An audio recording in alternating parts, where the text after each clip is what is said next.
اعوذ باللہ من الشیطان الرجیم بسم اللہ الرحمن الرحیم اللہم صلی علی محمد وعلی آل محمد وبارک وسلم۔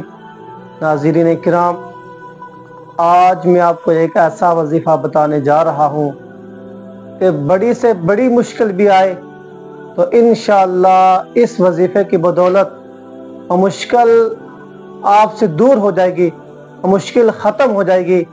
یہ ایسا وظیفہ ہے جو رسول اللہ صلی اللہ تعالی علیہ وآلہ وسلم نے بتایا۔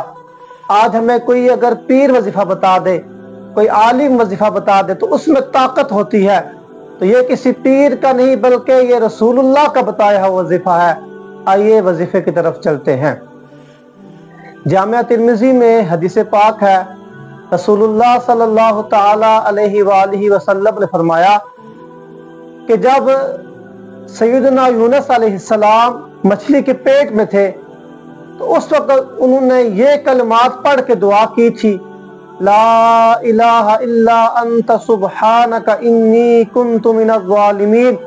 اب جب کوئی مسلمان بھی اس کا مشکل آئے، کوئی مصیبت اس پہ آ جائے، کوئی مسلمان بھی یہ کلمات پڑھ کے یعنی آیت کریمہ پڑھ کے اللہ تعالیٰ سے دعا کرتا ہے تو اللہ تعالیٰ اس وظیفے کی بدولت اس کی مشکلات، اس کی پریشانیوں کو دور فرما دیتا ہے۔